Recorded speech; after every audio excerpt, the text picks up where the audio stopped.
I guess maybe this is a theme for me today. Um, this distinction between Job kind of being revealed for who he is, which has very little to do with who he thinks he is or who he'd like to be.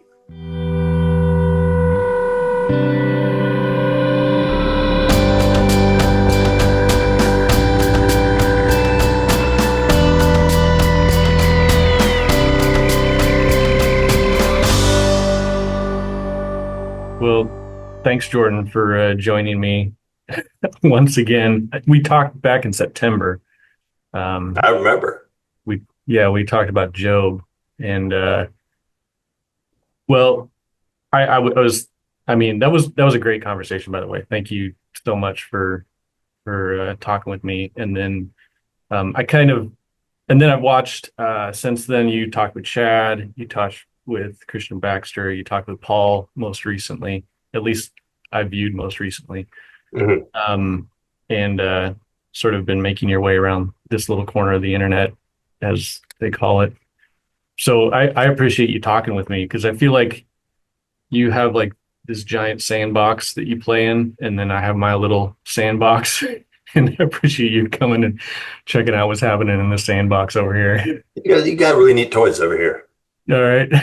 Got one of those, the turnstile. What do they look like? The water wheels that you can kind of like they're buckets, and so you can put sand in the top bucket, and each time you turn it, it dumps it out. Yeah, Those are fun. yeah, yeah. You can tell I've got kids. I always like playing with like they don't sell them anymore, but it's the die cast John Deere like backhoe with that was my favorite. Yeah, so thanks for joining me. So I guess primarily I want to talk to you about um the stuff you were talking about with Paul, which was the day of the Lord, the apocalyptic, and then of course I'm gonna tie all this to Job because that's the sandbox I'm in. Mhm. And but first, before we go there, I just want to ask how your Thanksgiving was. And I heard you guys were having like a big community-wide Thanksgiving feast. Well, we did. I didn't attend that. I got invited to go with a family who were Okay. friends, and it's really super interesting family. But I met, let's see, one of the boys, one of the sons, at the Symbolic World Conference, and just met him there, and just kind of knew him by first name there. Mhm. And then discovered at the airport that we were flying back home to the same place. So he lived in Nashville. As it turns out, his youngest brother has been going to my church since before I have. And so I met his youngest brother also in the context, but in the context of church. And then separately, I was invited to join a group that his father is a member of. And so now all three of those families go to our church. And so my wife and I, daughter and I got invited to their Thanksgiving dinner. So Oh, nice. grandfather and grandmother, five or six kids, and then like 20 or 24 grandkids. I couldn't keep track of Wow. this. It was a big shindig. That sounds fun. Okay. And then there was the community-wide thing, but you didn't go to it. That's right. Yeah. All right, cool. Um, okay, so Paul, and you were talking about apocalypse, and you have recounted some of your adventures since the hurricane happened. And um, well, one thing that connects for me with what you talked with him about is I think that the book of Job is sort of an apocalyptic book. It's a book about the day of the Lord, as you guys were talking about it. It's a day of um, well, it's a day of judgment, but it's a day of revealing Hmm. that which is real and which isn't. And when you were talking with Paul, you were talking about how once sort of you've gotten away from the superficial layers of life, scrolling on your phone and maybe even doing just sort of uh, mundane modern tasks. That once the hurricane hit, you were kind of thrust into reality, or at least in contact with reality, in a way that was both well, good and bad, because that's what happens when you hit reality sometimes. Um, Hmm. so that for me, like that's how I primarily see the book of Job is this sort of apocalyptic encounter with reality. Um, and so what, you know, what gets Job through this is his integrity. So he has this personal integrity, and this seems to be of interest to God because in when it after the first set of disasters, God says to Satan, you know, look at Job. He still maintains his integrity, even though you entice me to destroy him without reason. And then Job's wife even says, are you still maintaining your integrity? Like, curse God and die. Mm. So, and then throughout Job, sort of, while his friends are trying to convince him that he did some sort of evil, Job sort of trying to, where he maintains his integrity. He's like, I'm not going to admit to any wrongdoing that I didn't do. And worthless comforters are you all. But it's because of that integrity, he ends up being the one who ends up encountering God in the whirlwind. And this is this encounter with reality. God is talking about, um, and it's an encounter with creation. God talks about the foundations of the world, talks about the animals, talks about uh, the rain, the thunderstorms, the lightning, these kind of things. So I see a lot of parallels there. Um, I guess the question would be like, when you were reading Job, or even in thinking about your conversation with Paul and the day of the Lord, um, I mean, have you has this like, what are you thinking about that now? As I'm like trying to talk through this. As a, Um, well, let's see. I'll do three things. First, okay. when I was talking with Paul, I wasn't thinking about Job at all. Second, only little flashes of Job in the past couple of months. Mhm. But third, as you describe it, what's interesting is I actually feel a sense of how do you call it, withdrawal, in the sense of self-preservation withdrawal. Meaning, I mean, how do you say it? There's the day of the Lord and there's the day of the Lord, and Job represents the capital T D lowercase o probably L capital L. Um, and of course, some people who were part of the hurricane had a more Jobian experience than I did. Some of them may, in fact, have had an opportunity to spend time with the whirlwind because their lives were, in fact, destroyed at that level. Some of them are still out there, and it's cold outside right now. Um, and so I think you're right, and I think that it plays the role of being the the black and white, the bas relief, the thing that is in many ways unambiguous because it's so stark. Like it just takes it and it pushes it all the way to the limit. It says, here's the kind of the hollowed, not hollowed, but like harrowed out reality. Let's just get all the middle, like boil all the fat off. This is all there is. This is the actual like, pure element of it. Um, and there's an intensity there, which is a little bit, how do I say it right? Well, it's an intensity that I'd rather move away from than step into. It's just reality. Yeah. So that's what I think about it when you bring it up. So my response is something like, maybe I wasn't actually paying attention to that aspect precisely because it was more than I was ready to step into, and maybe ever would be. Yeah. Like, I mean, I kind of have, like, in all my conversations, I kind of have an agenda. Like, I'm trying to make Job great again or something. Like, I just want everyone to like pay attention to this book. Well, I like this. I was playing with the word integrity when you described it because I've learned it. Well, let's put it this way. So my received understanding as a child, like as a child, when you learn words, you hear them in a context and you sort of map as best you can, right? They have sort of a pattern around them.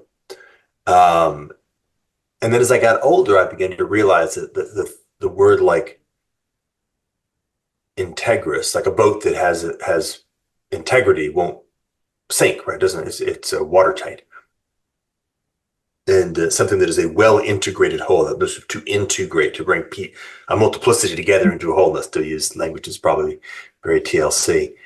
Um, and so I was thinking about Job's integrity, not from the point of view of the my received understanding of it, something like a person who steadfastly sticks with what he thinks is right or true, but rather somebody who cannot be torn apart, and Mm, somebody who is tightly integrated, and so that there's a natural solidity or strength that is there. So it has nothing to do with, for example, will, right? Nothing to do with intention, even. Like, so when his wife says, "Are you still hanging out?" It's not really like he's decided to, really, but grind his teeth and stick it out and not curse God and die.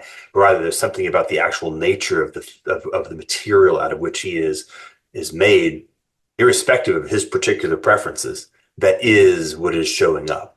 That was just going through my head as you were saying that. yeah, yeah. Well, and even the ship metaphor works because it's sort of like, it there's some sort of transformational aspect that's happening in that book, and someone's got to weather the storm from one end to the other. And so God's got to choose the most righteous and blameless man that has the most integrity, that that can withstand that in order to get through to the other side, because it's there's something that happens through that. Nice. Yeah, And you do the same thing with righteous, right? Because righteous here is judged and found worthy, meaning again, it's more like you can step outside and look at it from the point of view of God looking at a boat. And he judges three boats, and two of them leak, and the third doesn't. Okay, that is a righteous boat, and he is found worthy for the purposes for which he has it intended. right. Yeah, it's really interesting. Now that I reflect on it, one of the things I noticed is that beginning to dredge up is that I had a continuous how was it right?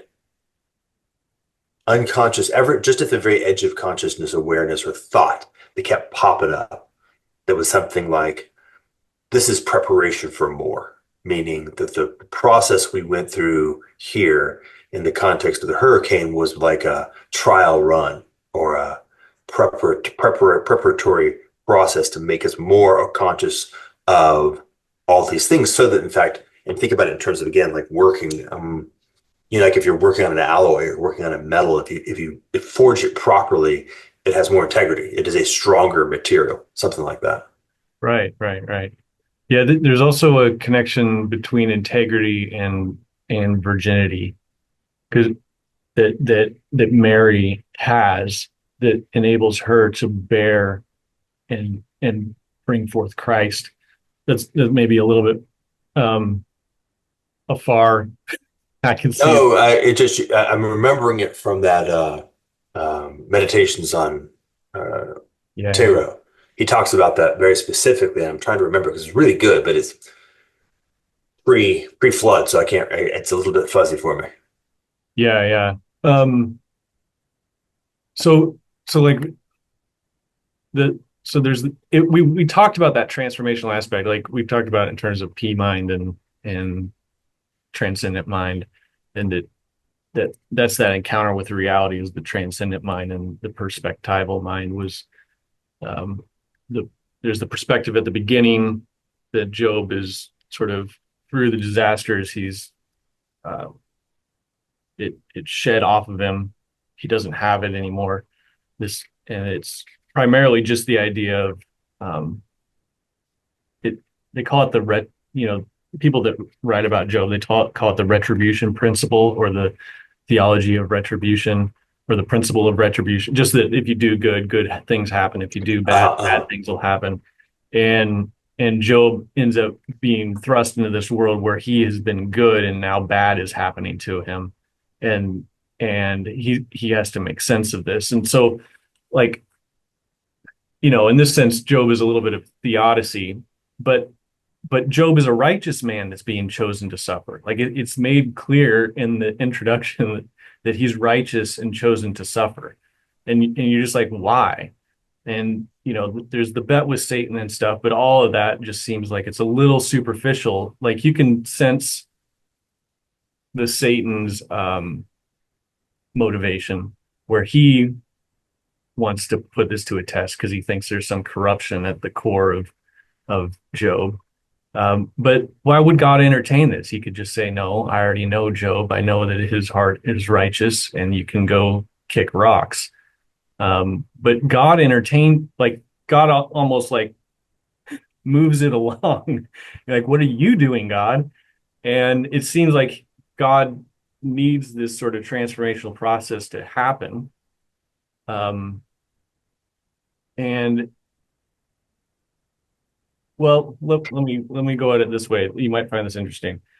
So, in the beginning, there's a little bit of a problem that's just hinted at. Like the verses in Job are so condensed and like full of stuff that like you could look at one verse and it kind of unfolds. So there's the one section where he says Job had 7 sons and 3 daughters, and that the sons would hold feasts in their house, each one on his day. It was something like either a birthday, or people have said that it's the days of the week. Anyway, it's a cycle of feasts that they're continually going through, and each son has a day. But then there's the thing that says Job didn't know if his or because uh, his sons may have sinned against God in their heart. Job didn't. Job said they may have sinned in their heart. So he offers this sacrifice on their behalf and he consecrates them. So he brings them all together early in the morning. Imagine this is it's a ceremony of some sort. And he's offering a sacrifice, not for sins that he can see that have been done, but sins that may have entered their heart. And Job wants to like nip it in the bud before anything, outwardly happens. So there's this strange thing, and people, I've even heard someone criticize Job on this point where he's like, why would, Job doesn't even know his family. And I'm like, what do you mean? Like, you can't see in someone's heart. Like that's the whole point, is like you don't know For the what. most part, you can't see inside your own heart. Right. And so I think Job is wise in this regard. And I sort of take the whole prologue just being like, Job is blameless and righteous. Like there's nothing secret happening. But anyway, there's this. Right. I mean, the prologue is designed to cause you to not be able to just easily become one of the three friends. Yeah, because you can easily resolve it just by saying, oh, Job is evil. You're like, done. Like, this is an easy parable to deal with. Job did something wrong. Okay, but anyway, there's this hiddenness thing. Job doesn't know what's inside the hearts of his children. And then Satan makes this accusation saying to God, Job doesn't actually have love in his heart towards you. He actually is corrupt. He just worships you for the stuff. Now, God, who looks into everyone's heart, already knows what is true and what's not. But I think the Satan is hinting at some sort of problem with this idea of, if you do good, you get good. Because if all you are is concerned about getting good, you could manufacture doing good in order to get the good, and inside you're actually corrupt. Like, and so how do you know if someone is integrous, if they have integrity, or if they are doing it for the wrong reasons? And Well, you also have to the degree that you want to do sort of an identity, you have the problem that I mean, in some sense, God is actually showing Satan what's up. And he's saying, hey, yeah, exactly. you, who actually is the character that you're accusing him of being, maybe you're trying to make the argument that you should be forgiven because nobody can be as good as God needs you to be. And I'm going to say, no, Job is. Yeah, it's just that we're old human down there. He is. And so Satan's trying to figure out how to justify effectively his own rebellion by virtue of showing God that everybody has this ultimate corruption in their heart. Simple. I mean, this is the point, though. It's just vast, right? It's a vast story, so you can keep turning different angles, and each angle just opens up possibility. Yeah, for sure. I just there's this book Girard wrote, Rene Mm, Girard, Job, the victim of his people. And so the it's fascinating how he analyzes Job. It's because it's basically an application of his theory onto the text. It's mhm. Nate from Grail Country um, brought my attention to it, and we had a conversation on it. But um, there's a Girard doesn't take this route, but there's a Girardian analysis of what Satan is saying, which is basically it's the collective that's looking for the scapegoat, basically.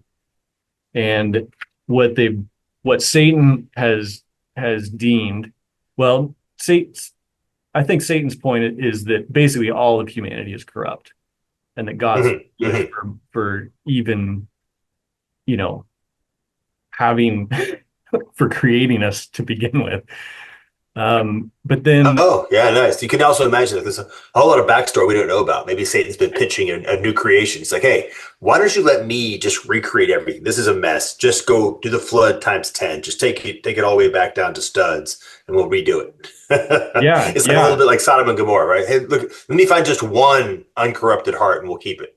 right, right. And I think you're supposed to draw those connections like to that that Satan is looking to uh, because the name the Satan isn't a name, it's a title of the accuser. And so he has this formal role within the sons of God, at least in the book of Job, is to find problems. So here's this problem. We don't know what's inside Job's heart. That's basically what he's saying. Yeah. And so what are we going to do? We're going to turn everything upside down. We're going to take away his stuff and make him suffer tremendously. And then we'll see if he curses you. And Satan's betting on that he'll curse. And God says, no, he won't. So here's the bet. And so his integrity sort of rides on whether he'll curse God or not.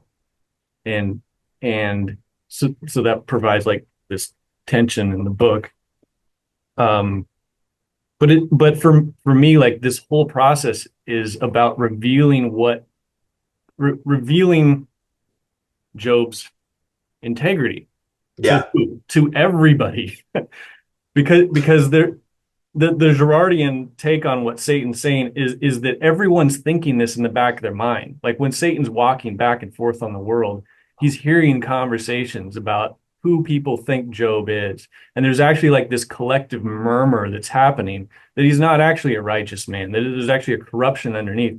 And so by God continuously to Mm. bless him is actually sort of feeding into this underlying narrative that's being whispered in homes and in the marketplace and whatever that Job isn't actually righteous. There's actually this corruption at the core of this, and there's not a one-to-one relationship anymore between righteousness and blessing.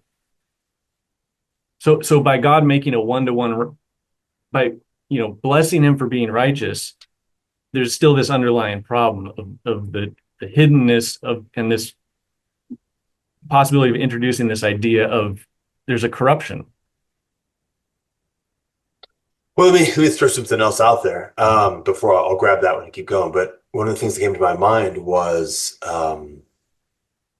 I think it's reasonable to propose that there's a difference between God knowing, let's say, in eternity and God knowing in temporality. And so that difference may be part of what's happening too. Jung makes that That's, distinction. oh, he does, huh? Neat. Mhm. Yeah, it just came to me from the collective And unconscious. and really from the collective. And Girard actually makes a distinction of that too. He has he probably talks about this elsewhere. I haven't read a lot of Girard, but he has the God of the persecutors and the God of victims. And for him, in the prologue is just the talking of the God of persecutors. Are you familiar? Uh-huh. No, not at all. All right. So like you know Girard. Do you know Girard? Yeah, yeah. I haven't, I've got one of his books sitting, I got two of them actually sitting on my shelf, but I'm still working on meditation, so I haven't gotten to it yet. But I've read the Wikipedia article and a couple of essays. Okay. Yeah, so that's as much as I knew before I read this. But he basically divides God up into there's two gods in Job in the book of Job. There's the God of persecutors, which is the God looking for the scapegoat and demanding a scapegoat, and Mm, that the whole mimetic rivalry and all that energy in society, which then culminates in the need for a scapegoat. And then when the scapegoating happens, whether they're killed or exiled, there's that collective catharsis that happens over the society. And that catharsis, people sort of say, oh, this is what God may have wanted all along. mhm, And so anyway, that's the God of the persecutors. Then for Girard, there's the God of the victim, and that's the true God, and that's the God that Job calls out to when he says, like, he's like, when he says he sees his witness in heaven. He's complaining to God, like, why have you done this to me? Here's all the things that you've done against me, but behold, my witness is in heaven. mm. I see him standing there, and then my Redeemer will be on the earth. And so for Girard, he sees this as Job calling to the God beyond God, which is the God of victims, which for Girard is ultimately uh, shown to us by Christ, because Christ exposes the scapegoat mechanism and all this stuff. Mhm. Yeah, so this also aligns with that notion of the remainder opening towards mystery. So the one-to-one correspondence. The problem with the one-to-one is that, of course, it immediately renders everything knowable and ultimately gameable, right? All I got to do is dot the Yeah. I's, cross the T's, live. That may be hard. It may be hard to live a upright and clean, virtuous, righteous life, but it's not of the category of impossible. It's Yeah, just, well, that's the friend's argument, is like, you've stepped off the path of the righteous, Job. You need to step yeah, back on and be thankful you're still alive. God has left you alive for a reason. You can step back onto the path of righteousness. Just repent. so now we're seeing like the seventh day or something like that, which is the piece that isn't Hmm. able to be well fitted into, or the notion of the open loop, right? The piece that can't be closed, that it's not, none of this is actually available. And of course, you have it per se when God says, yeah, here's the deal, dude, you just can't get this. It's way so far above your pay grade, you can't even imagine how far it is above your pay grade.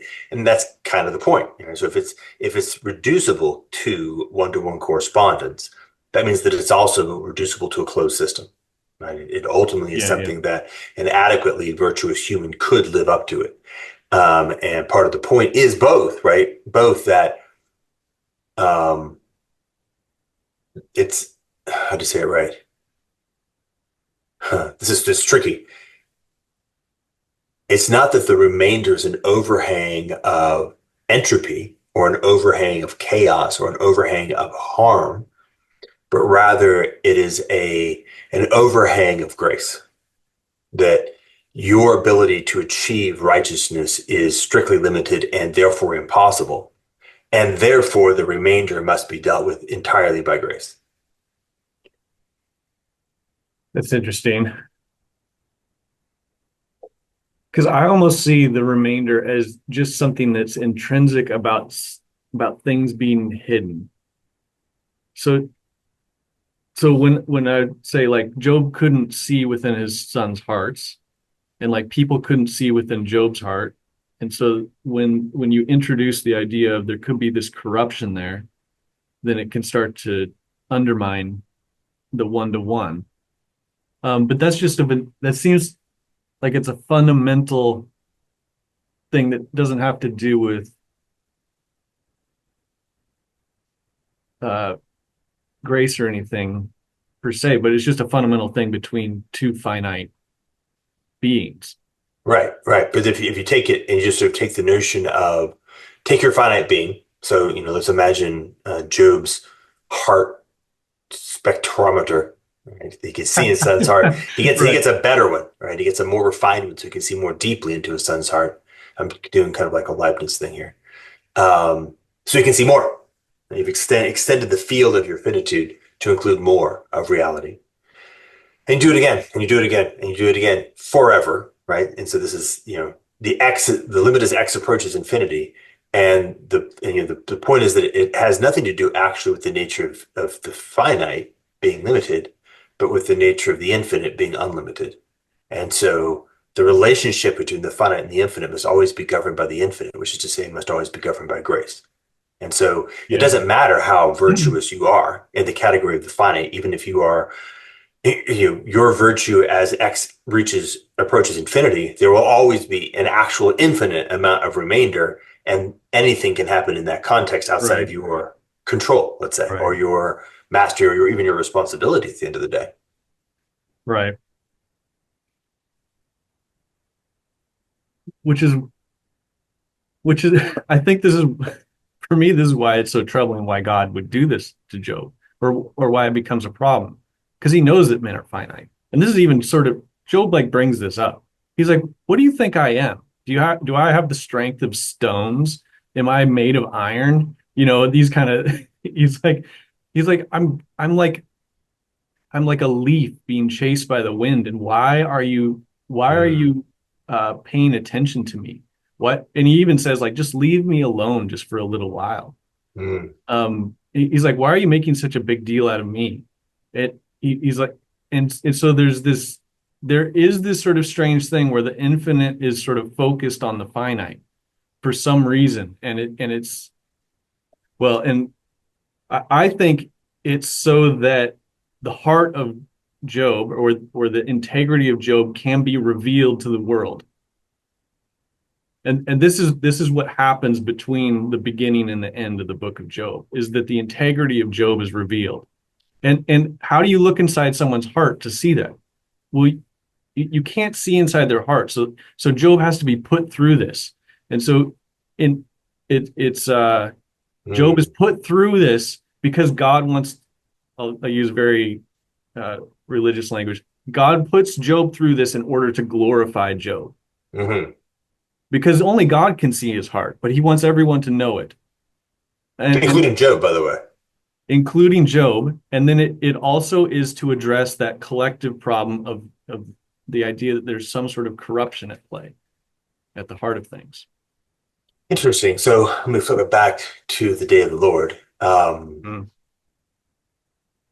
So the reality is that as we migrate further from reality, things become less trustworthy. Things become more suspect. And it's only by testing things against reality. Unless the boat is put in the water, you do not know that it is in fact has integrity. Mhm. And so there's this process, this necessity of the crucible of reality is necessary to verify or to render trustworthy, verify integrity, to render trustworthy that which has integrity. So that kind of closing that gap. Yeah, yeah, yeah. And this is true, of course, in the self as well. That everyone who has been to war, they always tell the story that you'd like to imagine that you have courage, but you do not know until you are, in fact, actually under fire. And then things separate. Reality is now seen. The revelation happens. Yeah. And what's interesting is that you have nothing to do with it.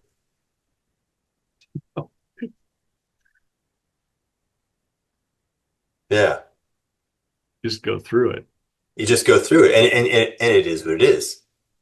Well, Job does have to maintain his integrity because his wife actually provides him with the temptation to, well, you could even say she tempts him to kill himself.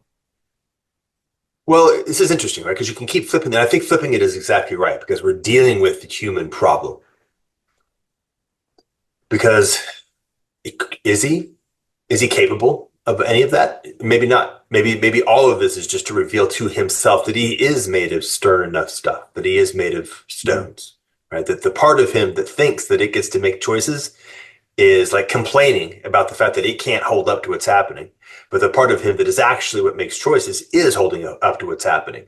And it's allowing him to go through the process of reestablishing proper sovereignty, putting faith on the throne, faith meaning the trueness of his actual integrous self as forged by God, having nothing to do with him, and then having his self-identity, which likes to pretend that it's in charge, be pushed past its capacity and therefore humbled into its proper location, which effectively in this case is just a, bitch about things at the edge. And I don't mean that anything, and that's what it only, more or less what it can only do. is this kind of like a narrator talking about what's really going on and pretending, like putting on the crown and saying, I'm the king. But when you actually get tested, you realize there's whatever you are is what you are. And the part that comments on it is not in charge of anything, really. Yeah. Well, this is interesting because I think this is what happens at the very end of God's speech. So God talks about Behemoth, then Leviathan, right? Hmm. And there's this point in the Leviathan speech. I have it open right to there. In verse 12, to the end of the speech, where at some point I've been talking about this with a bunch of different people, and they pointed this out to me, and it's kind of struck me as well, is that like at verse 12, chapter 41, I'm kind of unsure whether God is still talking about Leviathan or God is actually talking about Job at this point. Read it to me. Yeah, I'll probably cry. So there's that. One sec. All right. Um, God in the first part talks about Leviathan. Can you put a jaw in his nose or pierce his jaw with a hook? Will he make many pleas to you? Will he speak to you soft? Okay. Verse 11 then says, okay, so verse 10, there's this transition. God says, no one is so fierce that he dares to stir him up. Who can stand before me? So in chapter 3, Job had called out Leviathan to uncreate him. He curses the day of his birth, and he says, those who curse the day rouse up Leviathan in order to like uncreate my life, because why was I even born? Hmm. So God's responding to this. Why did you call up Leviathan? You can't stand before him. Then who is this that can stand before me? All right. And then in verse 12, then he says, is God saying, I will not keep silence concerning his limbs, or his mighty strength, or his goodly frame.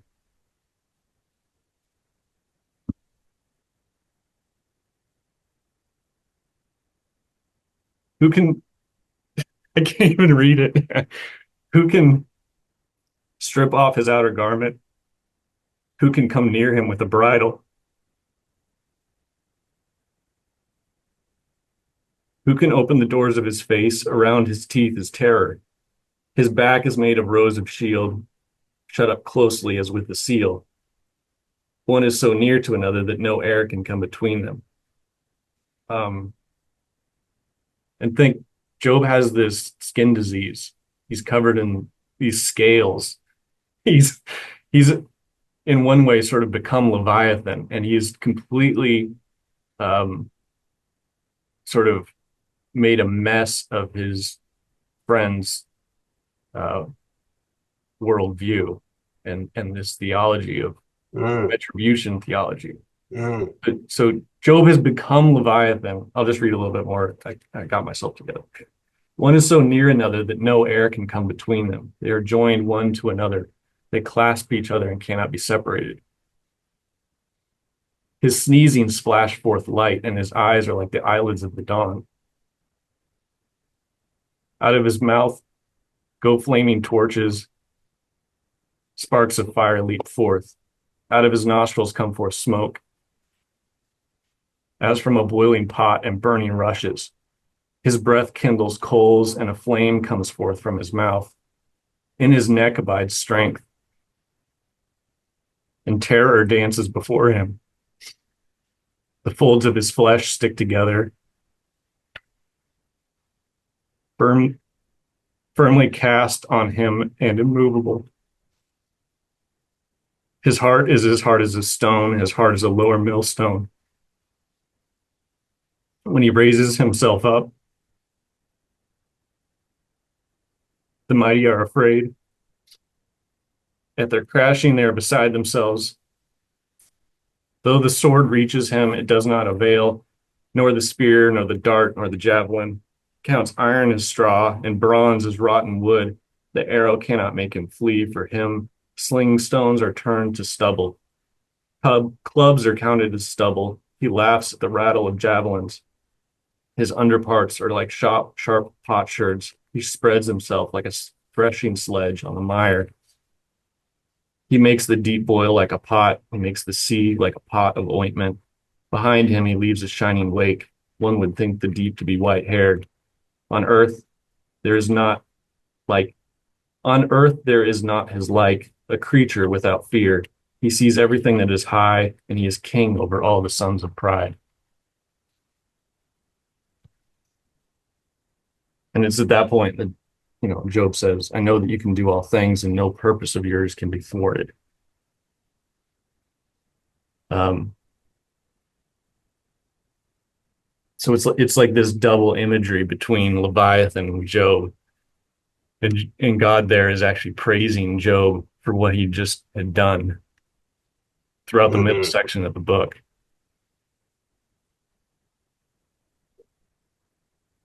Which, interestingly enough, also implies that in a potent way, God is also praising Leviathan, which makes sense to me.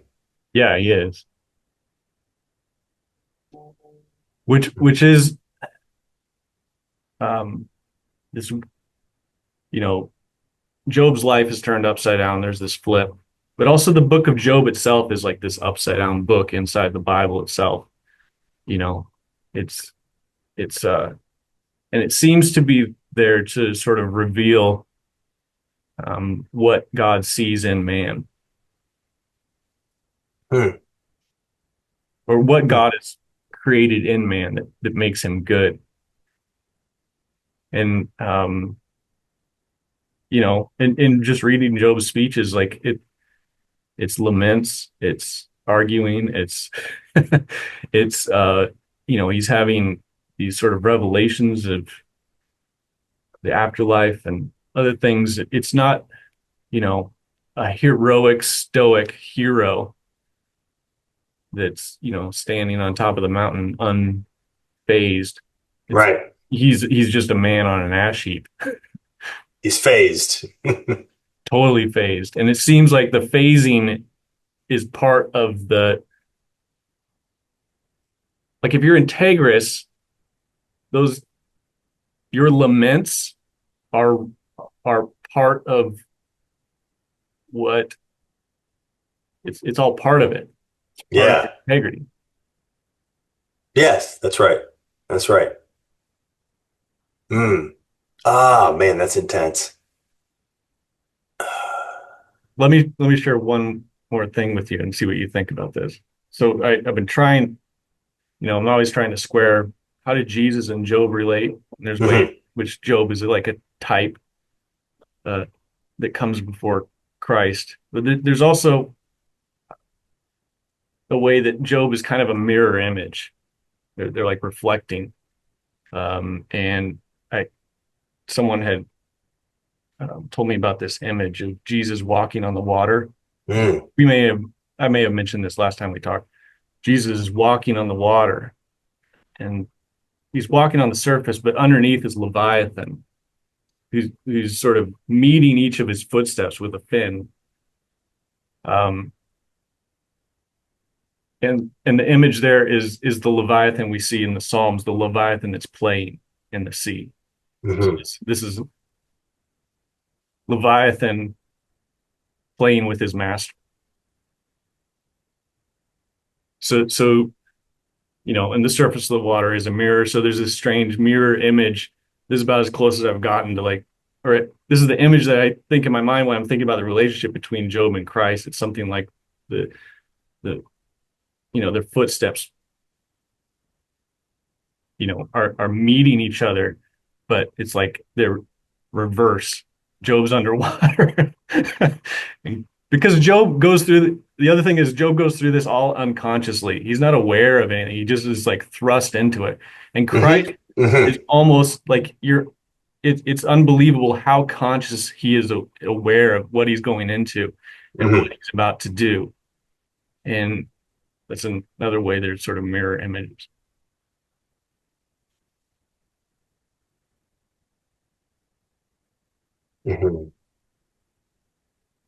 Yeah. And so you can take the image of the cup in Gethsemane as being Christ sitting at the council with Satan and the Father.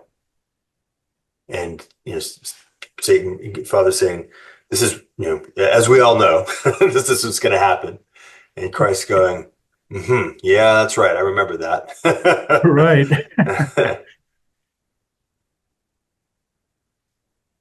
Which is not, Job doesn't have that experience. Mm. Which is beautiful because it also reminds us that Job's responsibility or his position is not Christ's position, which is to say ours isn't either, right? Job's is Job's position. Yeah. And there's something about, I keep coming back to this, I guess maybe this is a theme for me today. This distinction between Job kind of being revealed for who he is, which has very little to do with who he thinks he is or who he'd like to be. And the separation between the wheat and the chaff, I guess, or the dross and the gold is probably the better one here. And recognizing that God always knows the gold, and there's something about the dross which is kind of the pseudo-real. And that's important. It's not real. It's not present, because there is a part of Job who wants to bail, right? He asks to be uncreated. Yeah. Partially, right? Right to the edge. But that part of him is not the real, how do I say it right? Like, it's real, but it's not fundamental. And you said, and that's all as part of that limitation, that even that, like, to ask that almost all the way, but not all the way, is part of the integrity. And so it's a snapshot of all. You are all this.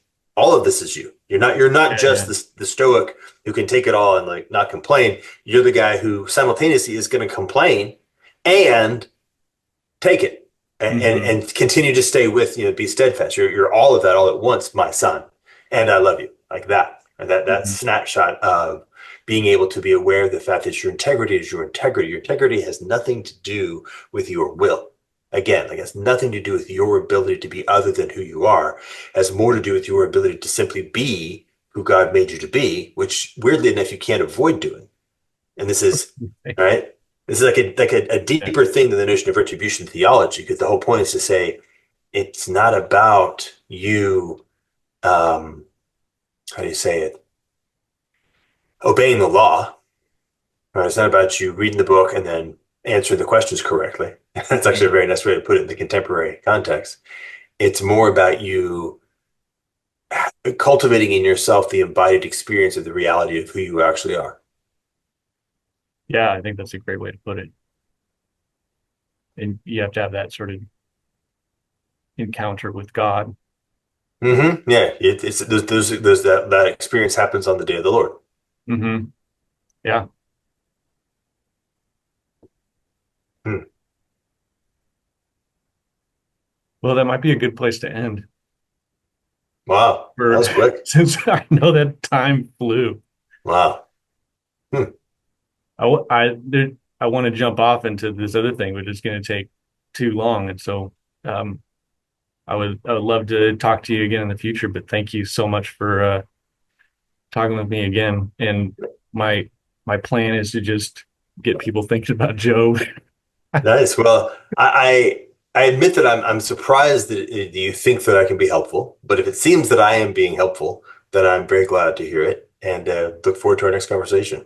No, it's extremely helpful. And well, and I was just talking to Paul Vanderklay before this. I jumped on Chad's stream, and he he knows that if someone will give me the opportunity to chat, like I'll take it, because I bothered him for a couple of years until he was finally like, "You got to let other people talk to me." I'm like, all right.